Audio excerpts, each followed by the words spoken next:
झारखंड विधानसभा के बजट सत्र के 13वें दिन की कार्यवाही शुरुआत से ही गर्म माहौल में शुरू हुई। इस दौरान सदन के अंदर राजनीतिक तपिश बढ़ी दिखी। भाजपा और कांग्रेस के तमाम विधायक मंत्री आमने सामने रहे। इस दौरान पहले तमाम सत्ता पक्ष के विधायकों ने क्रूड ऑयल और गैस को लेकर केंद्र सरकार पर सवाल उठाया, जिस पर नेता प्रतिपक्ष ने सदन के अंदर पलटवार करते हुए सीधे तौर पर तमाम अब तक आरोप लगा दिया कि देश कांग्रेस के कुकर्मों की वजह भुगत रहा है। लेकिन जब सदन की कार्यवाही स्थगित हुई, मीडिया के सामने मंत्री शिल्पी ने हथर्की आई। सीधे तौर पर उन्होंने भाजपा को निशाने पर लिया और कहा कि आज डॉलर की हाल क्या है वह किसी से छुपा नहीं है।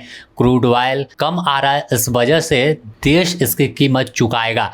आने वाले दिनों में किल्लत हो सकती है। तमाम जगहों पर अभी से ही रेस्टोरेंट और अन्य जो वैसे जगह हैं जहां पर बड़े पैमाने पर लोगों का भोजन बनता है, अभी से ही कमी होने लगी है। लोगों के रसोई पर असर पड़ेगा। सेंसस डाउन चल रहा है, लेकिन केंद्र सरकार गहरी नींद में सोई है।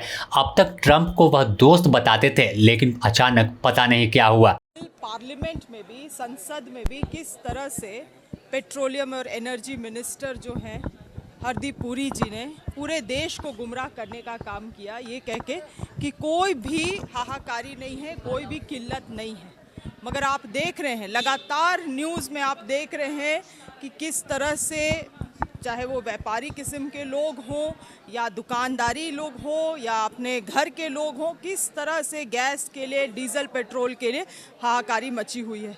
आज हाउस में बाबूलाल मरांडी जी नेता प्रतिपक्ष ने क्या कहा, उन्होंने भी वही किया जो हरदीप पुरी जी ने संसद में करने का काम किया।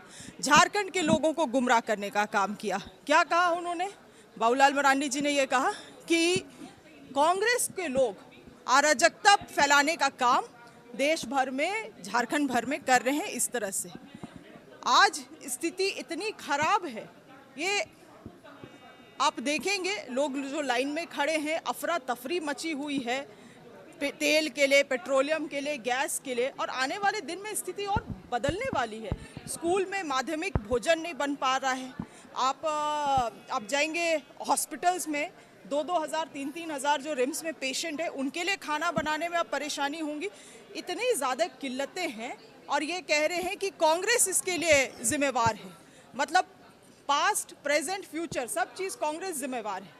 इनकी विफलता, इनकी शासन की विफलता को भी ये हमारे कांग्रेस के सर पे टिकरा फोड़ना चाहते हैं। इसलिए मैंने तो खड़ा होकर भी इस बात को कहा कि जो तेल का बैरल हम लोग $45 में खरीद रहे थे, आज के दिन में भारत $100 में खरीद रही है। आज मार्केट प्राइस $100 हो गया है। एक बैरल का प्राइस नहीं बढ़ेगा।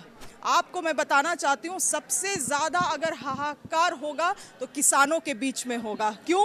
आने वाले समय में यूरिया के जो जितने फर्म्स हैं अपने ऑपरेशंस को अब बंद कर रहे हैं। LNG भी बंद हो रही है, जिसके कारण से ऑपरेशंस वहाँ बंद हो रहे हैं। साथ ही साथ आप देखेंगे ट्रैक्टर में जो पंप सेट्स होती हैं जिनसे पटवन की जाती हैं, सभी डीजल ऑपरेटेड होती हैं। सबसे अधिक मारी किसानों के बीच में इसका असर पड़ने वाला है। स्टॉक मार्केट तो ऐसे ही फेलियर में चला गया है। पिछले 4 दिन में 2900 पॉइंट्स नीचे चली गई है सेंसेक्स। 10 लाख करोड़ रुपए का घाटा हुआ है व्यापारियों को। और ये कहते हैं कि कांग्रेस के लोग अराजकता फैला रहे हैं। अराजकता का माहौल तो इन्होंने पूरे देश में बना के रखा हुआ है। और अगर अभी लोग नहीं संभले, इन चीज़ों को नहीं समझे, जब ये कठिनाई में पड़ते हैं, जब इनकी राजनीति कठिनाई में पड़ती है, तब तक इनको भगवान राम का याद आता है। अब हम लोग जिस परिस्थिति में हैं, हम और आप, अब भगवान राम जी हमें बचाएंगे।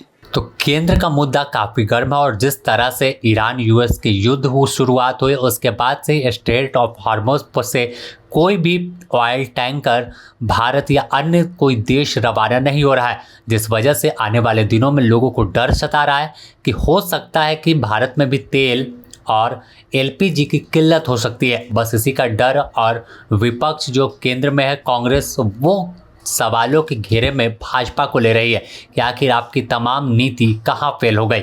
Bureau report, the news post, Ranchi.